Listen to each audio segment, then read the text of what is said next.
Good morning. Welcome back. I'm hoping this mic is working. Yes. I feel like I need the school teacher bell. We're going to start now. So welcome to the Great Rewiring, Gen AI, Jobs and Skills. We're here to discuss one of the most profound shifts of our time. Generative AI isn't just a new tool. It's a force that is simultaneously rewiring our economic infrastructure, our organizations, and even how we think. The central question for us today really is not just what can AI do, but what should we allow it to do? And how do we, as leaders and individuals, prepare for a world transformed by it? I'm Allison, Burson's Chief Data and Intelligence Officer here in EMEA, and I'm thrilled to be joined by four brilliant minds to unpack this. So in no particular order, Anna Thomas, whose groundbreaking work at the Institute for the Future of Work examines AI's real-world impact on systems, organizations, and people. Chad Latz, who brings frontline experience from Burson, so a colleague of mine, where he's implementing AI at scale and navigating this transformation within a global organization. Bear with me while I flip a page of my notes. Professor Anoush Margaryan, who challenges us to think beyond technical skills and focus on the uniquely human attributes that will define our future value. And Deborah Morgan from the Futures team at Microsoft AI, whose interdisciplinary research, legal background, and foresight on human-centered AI offers us a crucial perspective on the responsible development and regulatory landscape. So a really rounded panel here today to tackle what I think is one of the most challenging discussions we might have today. So let's dive in. I think, the title of this panel being The Great Rewiring. From your unique vantage points, what is the single most significant rewiring you're seeing happen right now due to generative AI? I think maybe, Anoush, can we start with you? Yes, so thank you very much. And if I may, I would like to start by questioning the metaphor of rewiring in line with my stated task of challenging. To rewire means to insert new electrical circuits into a device or into a machine. But humans are not devices, and societies are not mechanisms. And this kind of language reflects what I call technomorphism, the tendency to describe humans in technological terms. It is a very powerful metaphor, but I think a misleading one, because it suggests that human cognition and social systems can be engineered in the same way as hardware or mechanism can. So I would argue that a more fitting term to use perhaps is development. Humans and societies develop and evolve through learning, through experience, through reflection. And then in answering your question, the most significant development that we're witnessing today is the attempt to redefine what it means to be human. AI developers, technology developers increasingly claim to replicate essential human capabilities, intelligence, creativity, agency.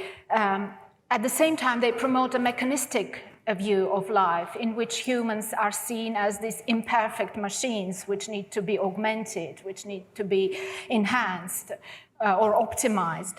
And so even some seemingly positive framings that we observe, like human-AI collaboration or human-AI partnership, blur the distinction between human and mechanism in ways that I think are unhelpful, and because they risk shifting agency from humans to machines.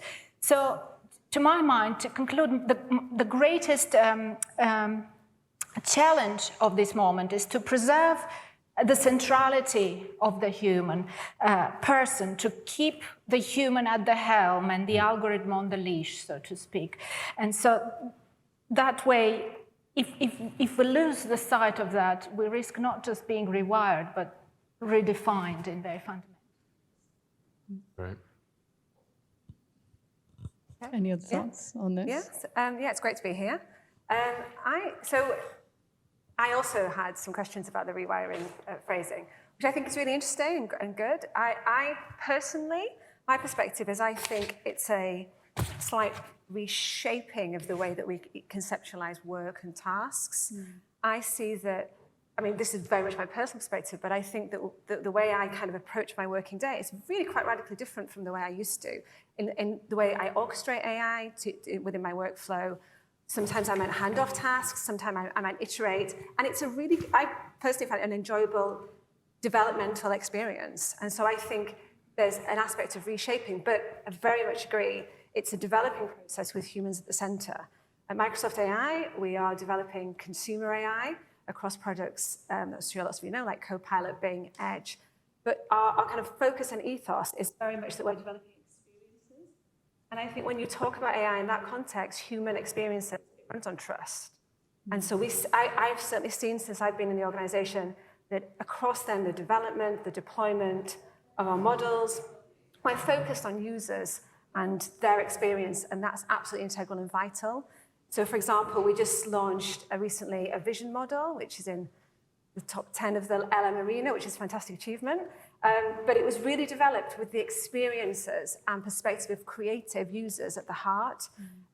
So avoiding kind of derivative content, really placing their experiences and what they need. So the user feedback, the user requirements are essential to the development. And so their feedback was really kind of borne in mind and integrated into how we develop the model. So I think that I absolutely agree, like maybe a point of unanimity across the panel, that actually having the human at the center is absolutely integral. That's really interesting. You know, Chad, we spent a lot of time yesterday talking about human in the loop more broadly. How are you seeing this come to pass? Yeah, you know, I mean, I have to agree that, you know, the whole process of implementing these technologies has to fundamentally put the human experience at the center of where we're at.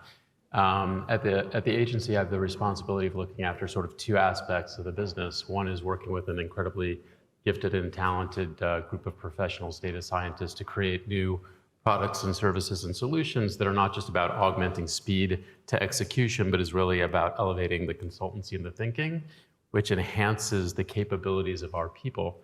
And then the second aspect of that is on the transformation side of things, an initiative that we call Future Work. And a couple of years ago, we're part of WPP, and they've launched an intelligent AI-powered ecosystem that gives all of our people access to these tools and technologies. And we began the process of looking at and classifying 230 different tasks that our professionals execute on a day in and day out basis, and then clustering those into subtasks or macro tasks of around 31 different topics. And it was instructive and informative in a lot of respects. But one of the exciting things that we're seeing sort of fall out of that as we're implementing these technologies is the ability to be able to bring people closer together, where expertise used to exist exclusively in silos. You would work, or you used to have to like walk around an organization to try to find the person or the group of people who are the experts in a particular thing. And I think one of the things that's been really exciting to watch as we're observing the way people are utilizing the technologies are how people are teaming in a different way, and how people can walk a little bit further down a particular logic train and then hand off and engage with their colleagues in a bit of a different way. So I think, you know, fundamentally, we are doing these things to help support and augment human capability, and that's unlocking all kinds of great insights as we're witnessing the way that people are utilizing the tech. And from future work to the future of work. And I'd love to hear your perspective on this. I don't actually have a problem with the word rewiring, and I quite like it because it... Thank you. It invites sort of questioning about who and what is doing the rewiring. And it also helps you think about something that's small, a human in relation to a tool, and zooming in and then zooming out to labour markets and increasingly the conditions that shape labour markets. So in defence of the word, But I've got another challenge to the question, which is that it's not necessarily something you can see. And that's a problem too, that's a challenge too. So what I think, I suppose, is the biggest thing within the remit of this panel is not driverless cars, in spite of my taxi driver this morning saying to me, yeah, at least it isn't a woman behind the wheel. It's the rewiring of work systems, which is so much more than processes and so much more than workflows. And it's happening on really 3 levels or 3 buckets. It's like what we do, who we do it, how we do it. It's relationships and responsibilities. And that, of course, is linked to trust. And it's how work is organized. And unless we sort of think about all of those together and how they relate, we're going to miss something. And my other, I suppose, word of caution is that it's not necessarily due to AI. It's how we perceive it. It's what we believe about it. And it's most importantly what we choose, how we choose to apply it. And there are other factors too. So those are my...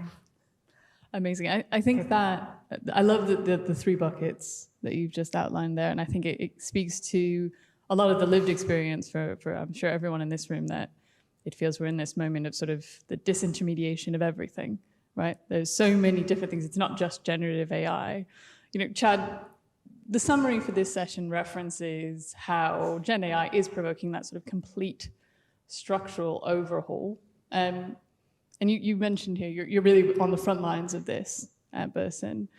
I think beyond just automating tasks, where are you seeing that structural development, pick up the word, create that most significant disruption, or perhaps disruption across a number of places at once, or the opportunity there within the organization?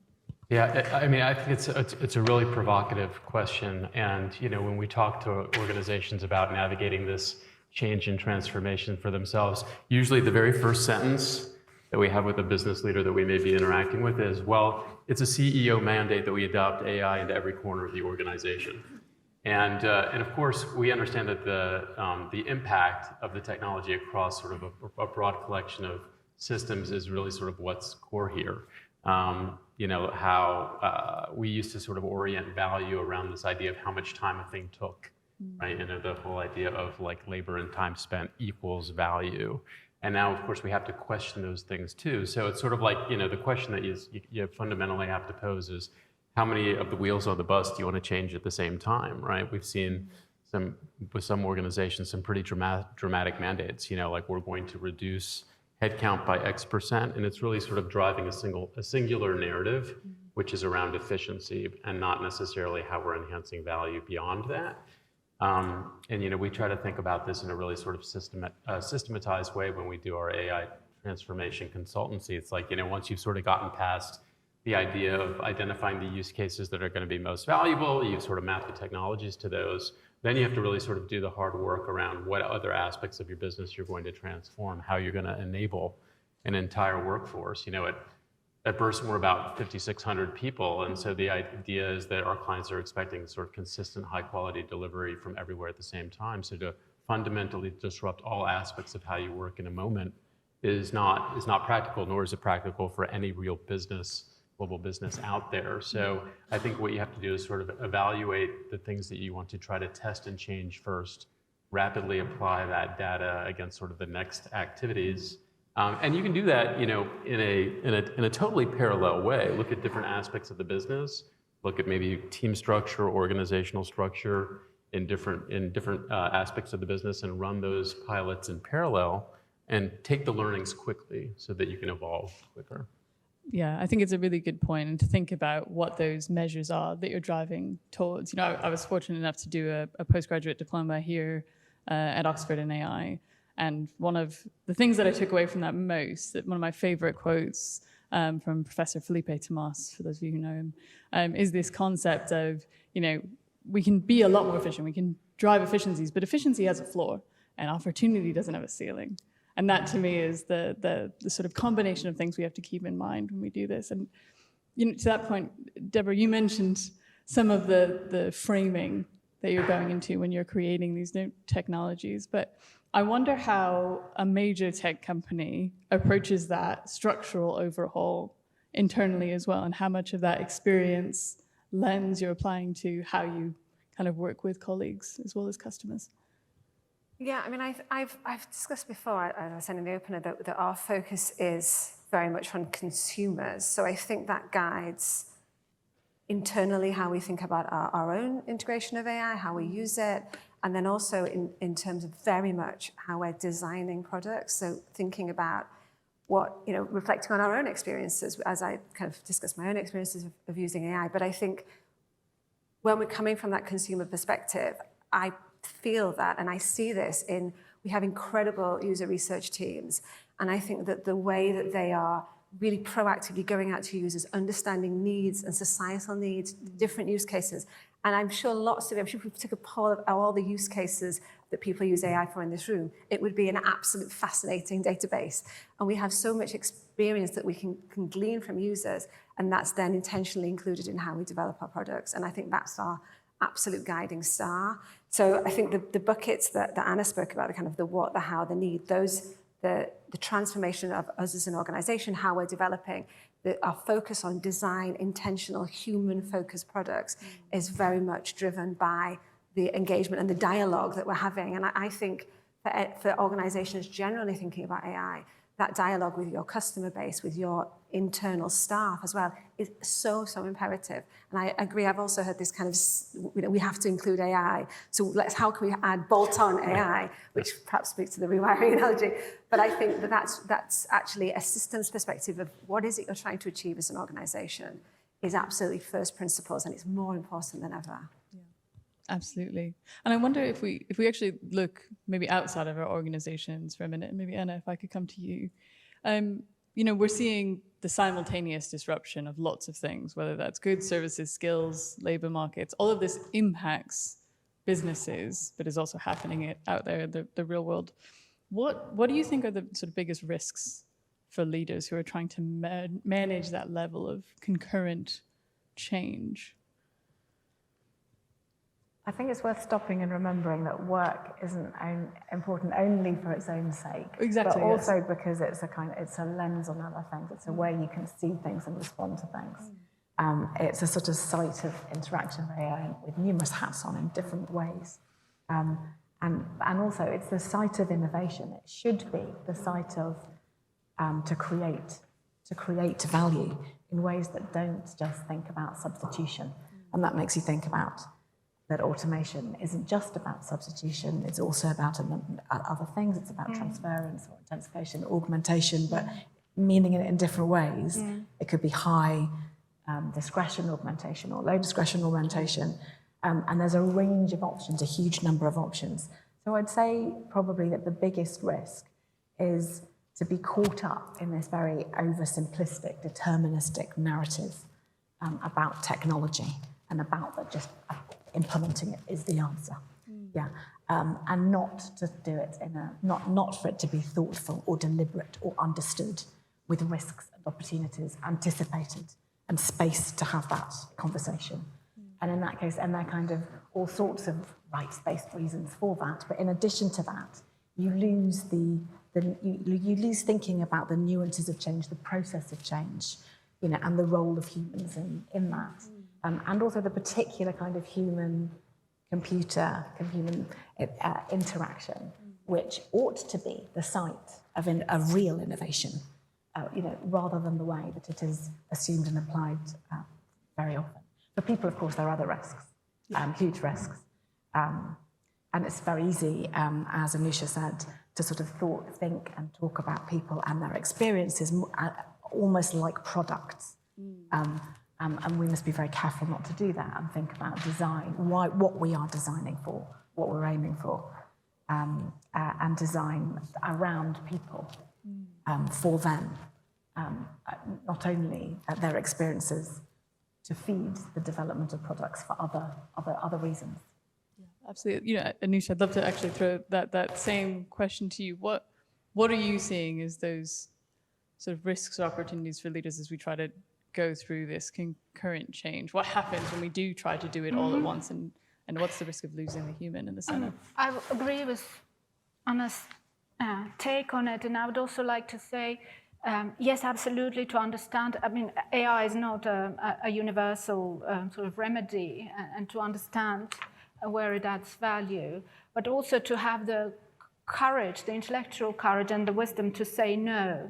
I think that's an important feature when a technological system or a tool does not serve human purposes or the organizational purposes.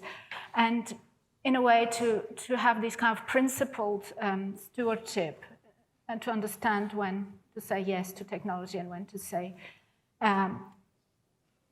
no, and to ensure, primarily to ensure that technology continues to serve people rather than people becoming tools for technology or for broader interests. If I might build on that, it sort of reminds me, I guess, of that study that came out. I guess it was in the middle of the summer from MIT around the 95% failure rate. I mean, it was a little bit of a clickbaity headline. Let's call it for what it was, but it made sort of that important point that we've seen in other technology transformations historically. The failure to sort of realize value, and I think it really kind of ties back into the things that both of you are saying, which is that it's very easy and tempting to sort of say we've implemented the technology, check. We haven't really sort of thought through, however, how it's fundamentally going to change the way our people either work with each other and deliver against a core task or process, or needs to have that whole system completely, use the term, rewired in order to make that effective.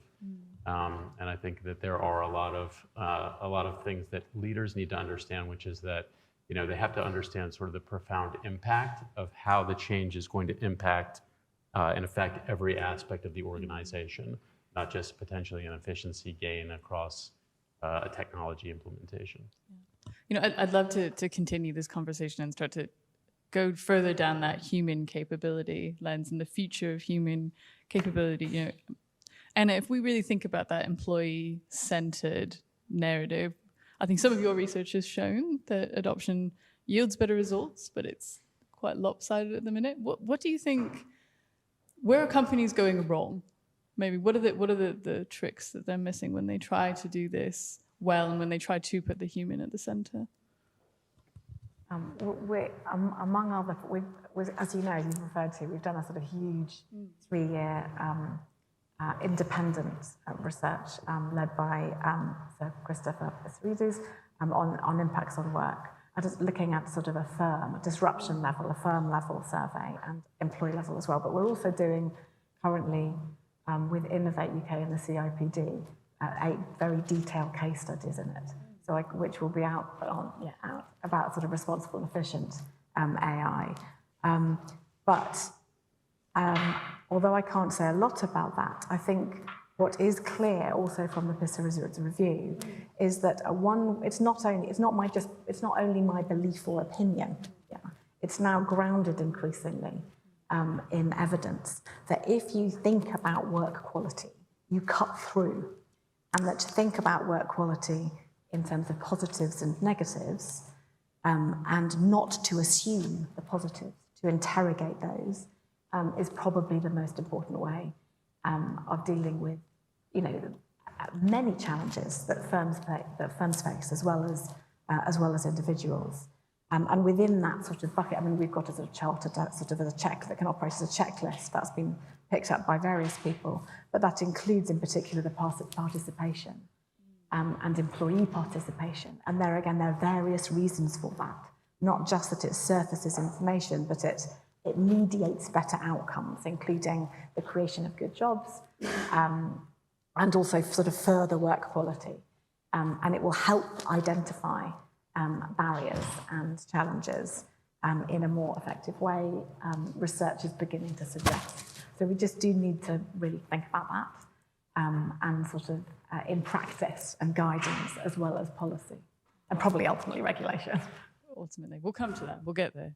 We'll all be keeping our eye out for those 8 detailed case studies. I think that's going to be fascinating when you're ready to do it. I wonder, Chad, if you wouldn't be open to picking that thread up from the corporate perspective about kind of the role of the employee within that transformation journey and giving people agency in an agentic world? There's so many ways to talk about that. One of the great things that we've done recently is given everybody the ability to build agents inside the organization. And there was a bit of a pause that we sort of said there. We were like, okay, well, if we enable the technology and we put it in the hands of our people, what will happen? Will we have a governance nightmare, or will we be able to divine some really powerful insights on behalf of how people are using it? And the thing that sort of fell out of that was this idea that we could see very specifically, once we trained them how to build agents, allowing them and empowering them to adapt the technology in the way that was going to be most useful to them, right? And that was a big unlock. It was that, in addition to really socializing the way that people are using the technology in a bit of a different way. Leaders come to us and they say, well, we need to do a big AI training for all of our employees, or this department and that department. We're going to bring people together for, a half a day or hours at a time. And the truth of the matter is most people can't necessarily afford that amount of time to do that kind of work. And so for us, a big unlock was this idea of these micro learnings, 5 minutes, learn how to do what you do in a slightly different way, augmented by AI. And for us, we just saw an exponential spike in terms of both the engagement, the use, people sort of understanding their role in the system and how to adapt it in a way that was going to benefit them, not just from the vantage point of what the company wanted to necessarily achieve. And so for us, that was that's brought us to near 100% adoption of the technology inside the group, which has been pretty remarkable, and a fundamental shift to what was happening inside the business too, around who the adopters were at different levels of the organization. And what's the time frame for that? When we talk about getting towards 100%, what roughly is the time frame? Well, I would tell you we were pretty aggressive about that, and I think we began to socialize the ideas early as we started to kind of capture those use cases and tasks. But when we really started to lean into it, I think it was approximately a year's time, 1 year's time, kind of from the inception of the formal program to where we're at now on stats. I think it's really useful, because I think it's the question a lot of people have when we talk about these things, is how long are we actually talking? And I know, Deborah, a lot of your work is really looking at that scenario planning. How can we understand not just the wider societal implications of these technologies, but how do we think about anticipating the human capabilities that we're going to need next and now? So I think maybe if you could speak a bit to that. Yeah, absolutely. First of all, I think I don't really see a divide between AI capabilities and human capabilities. I thought all AI should be uplifting and supporting human capabilities. I think that I don't consider that it's about substitution at all. I think it's much more about adding capabilities, uplifting, extending our capabilities. And the way you were just speaking about empowering teams to develop their own agents, each team understands its own workflow far better sometimes than people further up the organization. So actually giving them the tools and power to be able to develop agents that slot into what they're doing and maybe change a process involving AI can be really empowering. So I think that's kind of where I come from. As I say, we are very much centered on developing AI for humans that works in service of humans, and that's our kind of guiding star. I think it's interesting as well to think that we've, the CEO of our org, Mustafa Suleyman, spoke about this previously, that we were in a broadcast age with technology where things were kind of, we received technology. Now we're developing and co-creating this technology. And I think that's really important to bear in mind, because we're building this. These things are being built. They're not just happening. We in Microsoft AI take that responsibility incredibly seriously. And I think that we as society, and when we talk about how AI fits into our world, it's there in the service of humans. We should be very intentional as individual organizations, I think as users and as developers, about having that as our kind of guiding star, that we are uplifting human capabilities across a range of areas. And that is change. There is inevitable change. And we, in the Futures team at Microsoft AI, we have a interdisciplinary team, deliberately interdisciplinary. I think we have a range of voices, from economists, I'm a social science researcher, to writers, to thinkers, to quantum physicists, because that plurality of voices as well is absolutely integral when you're thinking about building a system for humans. Yeah, and I think there's so much fascinating stuff around the extending of capabilities. And Anoush, I'm kind of come to you and ask maybe a slightly less positive question, which is, in your work around human agency and self-direction, there's been a lot of discussion in the media in particular of late around mental atrophy. So as much as we're extending capabilities, are we at risk of creating a generation of really brilliant operators in an AI world who can't actually think for themselves? Yes, absolutely, unless we start acting more deliberately. And as an academic who has daily interactions with students, I can see this erosion unfolding. So the challenge is to design against this mental atrophy and to build educational and workplace learning systems that preserve some of the kind of the frictions of learning, which automation tends to seek to eliminate. But thinking more about, in relation to Gen AI specifically, and writing specifically, Michael Dean, he's a thinker. He wrote a very interesting essay called "Essay Writing as a Personal Sovereignty." It's very much recommended, a very nice piece. But he warned us in that essay that it is entirely plausible that in the near future, few people, if any, will actually write. And he said that we might even celebrate this as progress. But it is profoundly problematic because writing is a form of thinking, and it's by arranging words that you learn to arrange ideas, and it is by writing that you develop coherent logical argument, which is very difficult to do in a kind of spontaneous speech. And so by automating this capacity, I think we risk losing a very profound component of our thinking more broadly. And so more importantly, it's not just the mental atrophy, but the dependence we develop on these tools, and not just on specific dependence on specific tools, but on the logic that these tools encode. And so I think that's what we should guard against. I wondered, Deborah, just upstairs we were talking about the program of study that you're doing and the very specific approach they took in the master's year. I wonder if you have any thoughts around that in light of this sort of shaping how we think and your experience of working collaboratively with people who think quite differently, maybe across a range of backgrounds.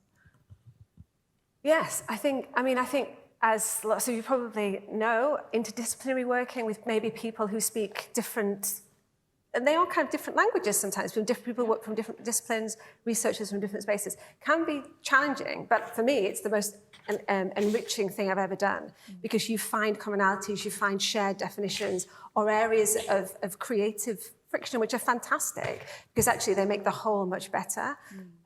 So I firmly believe that interdisciplinary development, having a range of voices in the mix of the things that you're developing is absolutely, it is really important. I think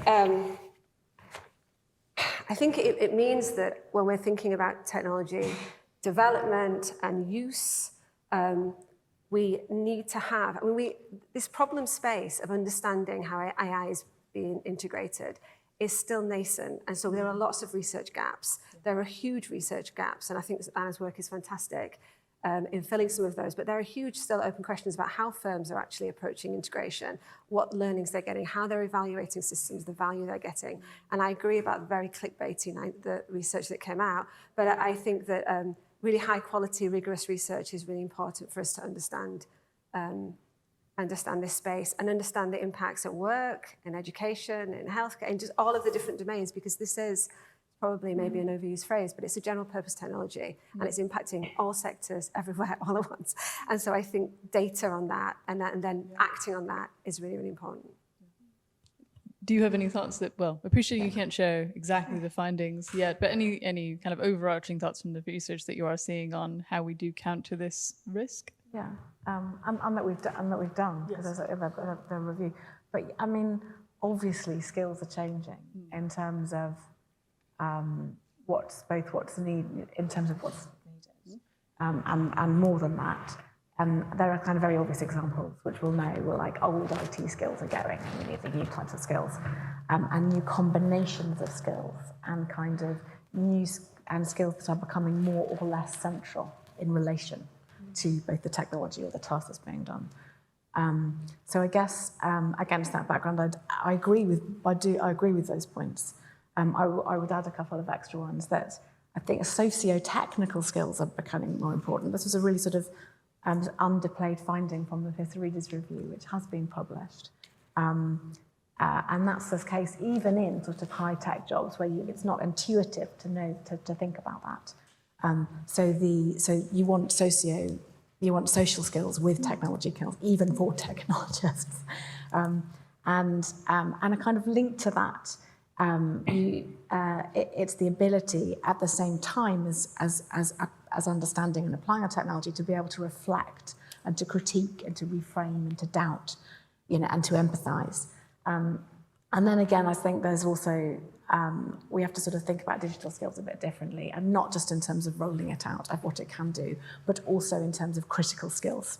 And that means very much what are the downsides, and even not just in the immediate, the ones that are secondary, or the ones that are just emerging now, the social impacts, which maybe this is too much for this question, but as examples, the feeling of being an outsider in society, which we're seeing something in the UK sometimes, where you're pushed out, where there's no way through, where you can see nowhere through, or AI sovereignty. I think it actually does often come down to skills and agency. And maybe sort of we have to think about AI sovereignty even as kind of skills or knowledge, epistemic sovereignty, as well as the more mainstream ways of thinking about it.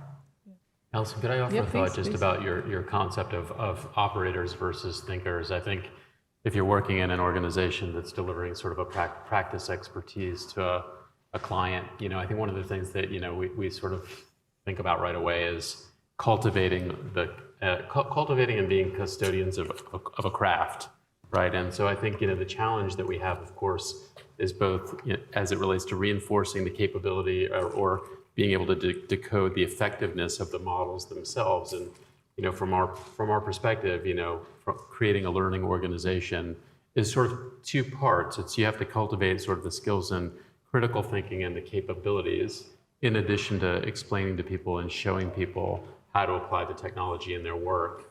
And I think that's a risk, right? Like if the craft itself erodes, if the critical thinking erodes, if the cognitive debt becomes such where knowledge is not retained or institutionalized, it becomes a big risk, right? So I think, particularly as we're sort of learning and studying the impacts of these technologies on people, that's something that we absolutely have to keep in mind, that we don't want to approach a moment where nobody actually knows what good looks like, right?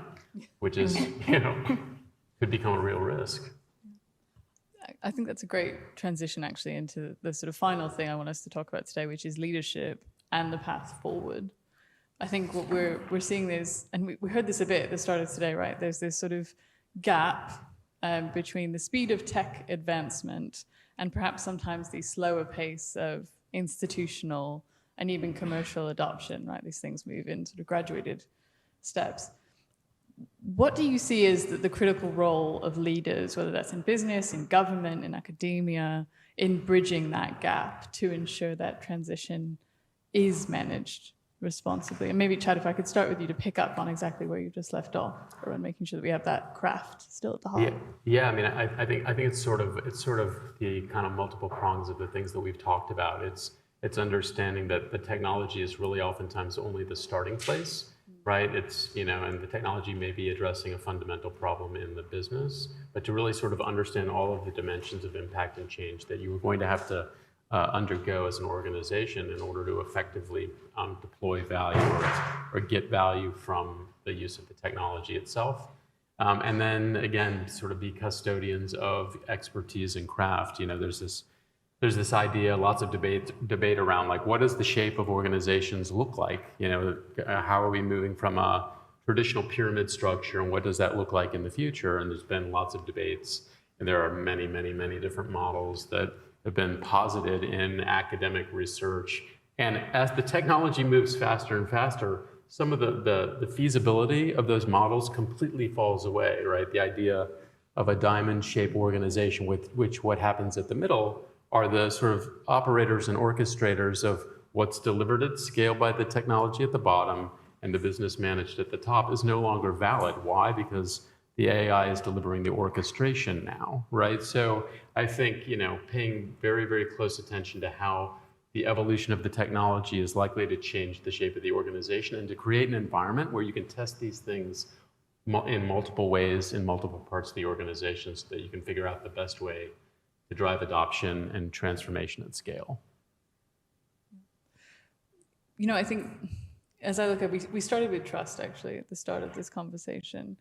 Maybe Deborah, it's a good one to throw to you. What do you think is that kind of single most important action that leaders in this room can take to make sure that we are helping people build trust and that we're thinking about how we bring everyone along on the journey and include their kind of decisioning as we build out AI in our organizations?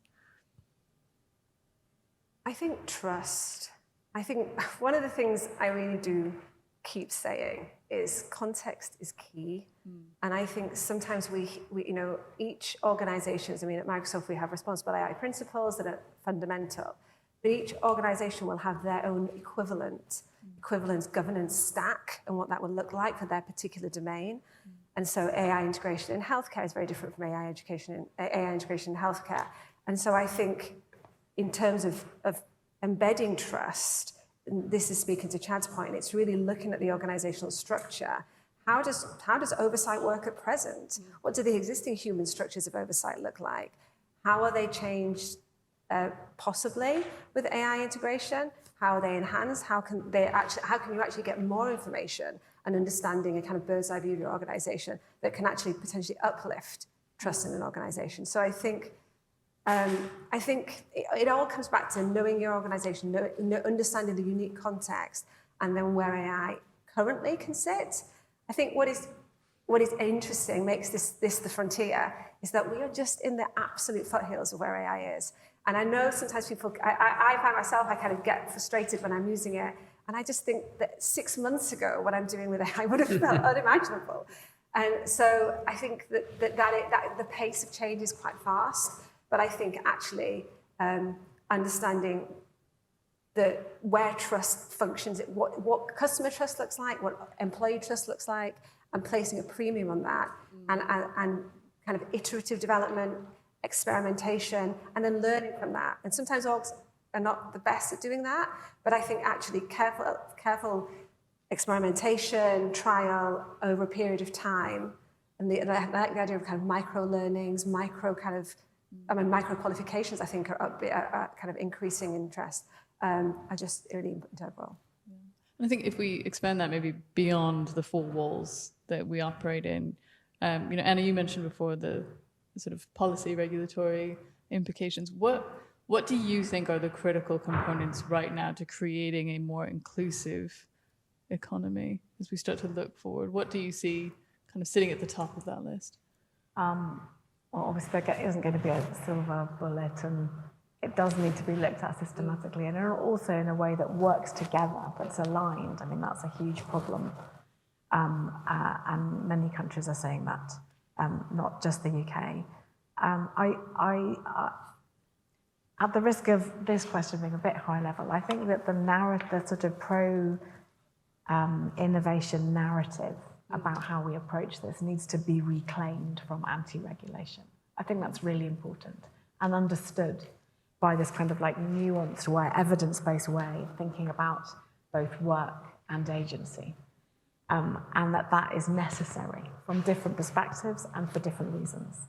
And I guess in particular, I would say something we're sort of highlighting in our strategy that's coming out, which is that the innovation, good innovation and governance really go together, and that it's often thinking about frictions and barriers that will help you think differently and do things differently. And that again, this kind of, the agency and the participation, not just kind of after the event, not even as oversight, but going downstream really of oversight and embedding that as much as possible is likely to fit, with best outcomes for individuals and firms and countries. And Anoush, I'll throw the same question to you. When you look at that sort of policy and educational reform landscape, what do you see happening? I think I would say we need a conceptual shift from the focus on skill supply and human capital development to the broader notion of human development and capability cultivation, not just training and not just the terrible words upskilling, reskilling, technomorphic vocabulary, and to focus on this cultivation of capabilities. And also importantly, we use the term capabilities very broadly as an umbrella term for many different things, but I think we also need to think about, there are different ways of defining capabilities, but essentially capabilities are more than just knowledge, skills, and competencies. A capability is also integration of values, of mindsets, of the ability to act in new and unfamiliar contexts. So it's a profound. I think it's a profound shift to move educational settings from those focused on kind of the industrial model where learners are treated as the raw material delivered at the doors of the educational factory, and they come out of it certified, quality controlled, and credentialed. So I think that's not, and unfortunately, organizations also tend sometimes to focus very much on this kind of training, delivering learning to people, as opposed to creating environments in which people can individually and collectively develop through a dialogue, knowledge sharing, learning from each other's experiences. And so I think that's in a self-directed and self-organized way. So I think that would be very important.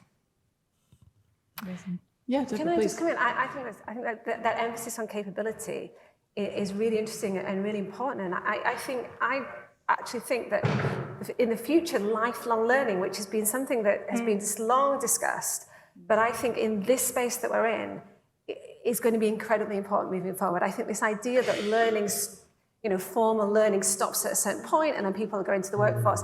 I think we're in a period of change, and I think I'm optimistic that this is a real opportunity to actually support people to organize, collectivize around areas of interest and learning. And I think that I've certainly used AI in this way to kind of learn and have a dialogue, and not in a kind of transactional way, but in a really kind of iterative way, to learn about subject matter and explore it. Not that assuming one is the definitive source of knowledge, doing my own investigation, but to kind of help ignite my own curiosity. So I think that capability uplift and learning is really important.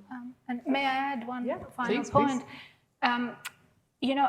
AI technology, Gen AI, can be very usefully applied to support learning, but technology in itself is not the primary. The primaries are a pedagogical vision that is grounded in the understanding of how people learn in real world. It's the primaries are, small class sizes. The primaries are the protection of the human interaction through mentorship, through one-on-one interaction, through recognizing the abilities and capabilities of everyone and helping them to develop. And I think these things have to remain central, and then technology used to support different aspects of this rather than try to automate or replicate or design out. I would just say, like, I just love what's being said here, the idea that it's a facility to generate lifelong learning, curiosity, and exploration. I don't know about anybody else in the room, but for me, when I use the technology, the scintillation, the excitement doesn't come from having done my thing faster. It comes from igniting an idea, like firing a synapse in the brain by connecting two things that I would have never thought about connecting before, and then using that as a catalyst for interaction with other people, right? Like that is where the excitement comes from, and that's where we're going to be able to keep our people really excited in a way that doesn't make it feel like technology is happening to them, but that they're an active participant in the technology transformation and the journey that we're on as a society, right? I mean, that's exciting stuff. So as a PS, it is worth at this point, I think, stopping and remembering that the concept of capabilities comes from Amartya Sen, and so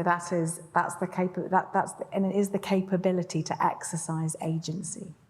So it's, with a view to flourish in a way that you choose, something in relation that you have reason to value.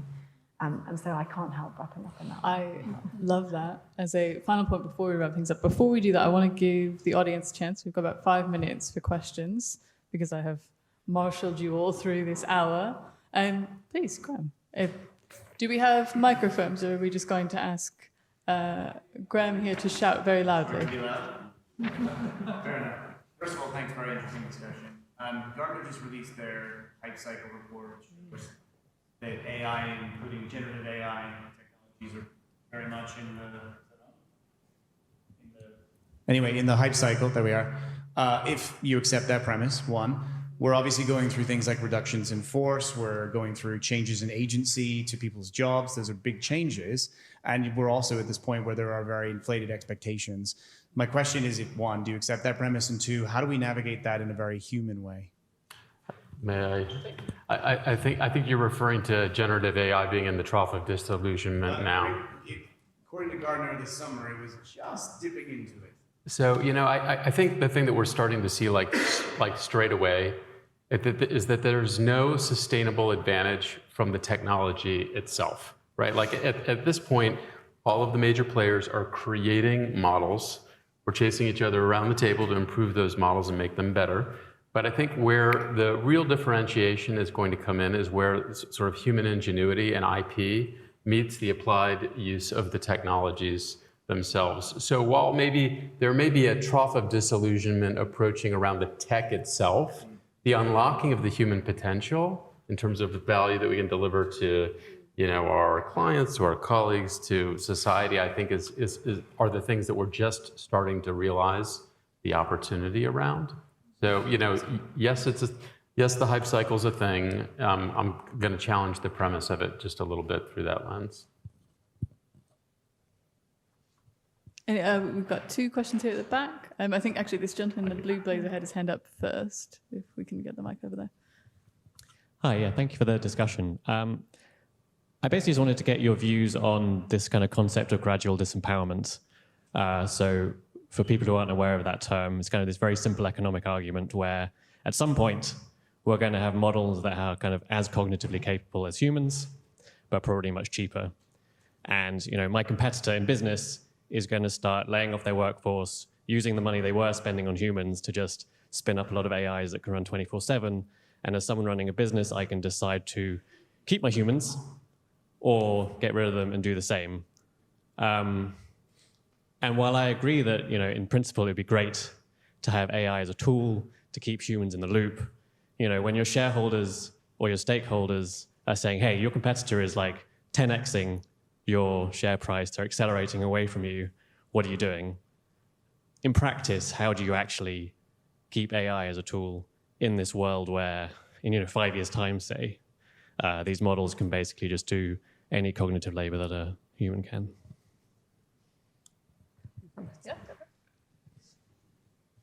I think that these are models and concepts, but actually I think in practice what we're seeing is absolute augmentation, integration, because organizations of this tacit knowledge, there's human experiences at the core of them. So I'm not sure I really accept that model is a trajectory. I think that these are all choices we make as society, as organizations, as humans, making these choices about how our organizations work. And I believe that these tools serve humans, and therefore our organizations, there is still a huge value on human skills, human labor. And so I don't accept the premise that there's a kind of a future coming in which many roles will be automated away. I think, as I said at the start, I think this is additive. I think we will see new roles developing. We're already seeing, I mean, when you look at job advertisements, you see so many more roles now that require AI skills, or roles that didn't exist a year ago. And so I think that we will enhance and diffuse lots of different roles rather than see some kind of substitution.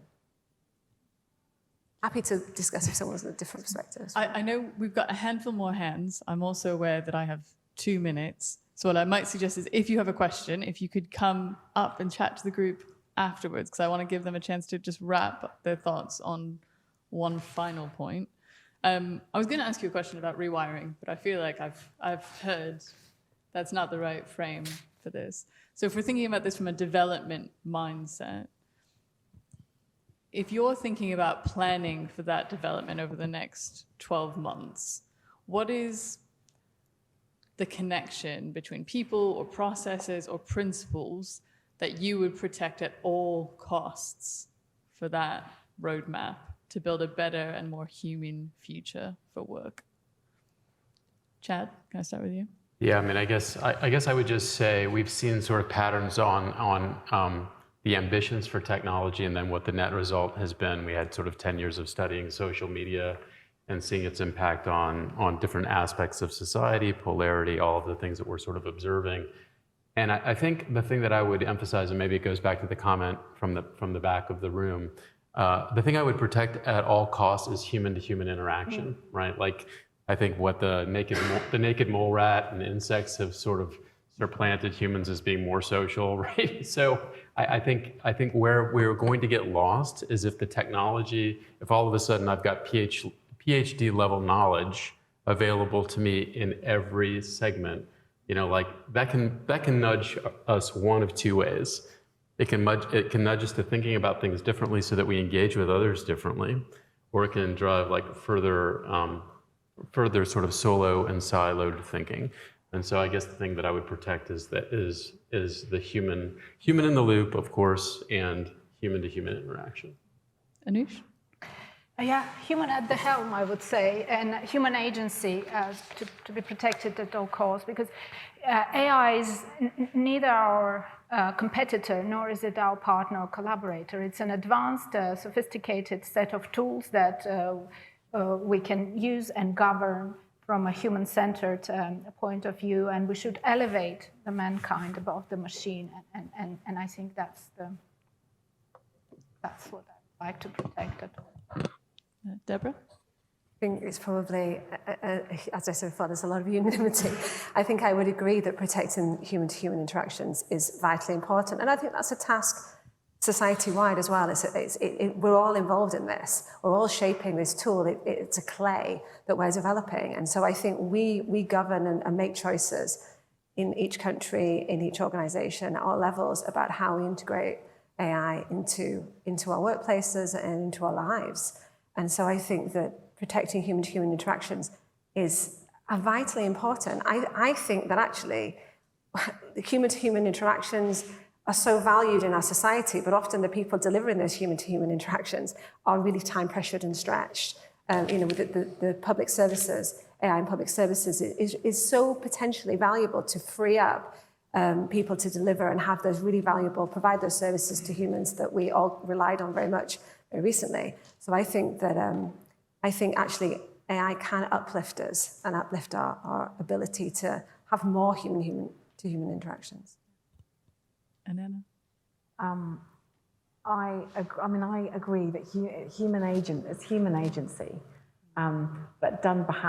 but we have to get a bit sort of more specific about what that means and how because it's very easy to get a bit fluffy. And so I think it has to be conceived of and implemented in different ways at different levels, with various policy levers, and linked very much with what we're aiming for. So it's agents, from the North Star to the interaction, which makes it a bit more than interaction, but that's crucially important too. So forefronting impacts on work and skills and people is perhaps the best way of really bottoming that out and then implementing. I can't think of a more fitting way to end human agency in the agentic world. So a huge thank you to my panelists, a huge thank you to all of you in the audience. I'm sorry if you had a question and I didn't get to you next time. I will make sure I leave more time. And to the Oxygen AI Summit for having us. Enjoy the rest of the day.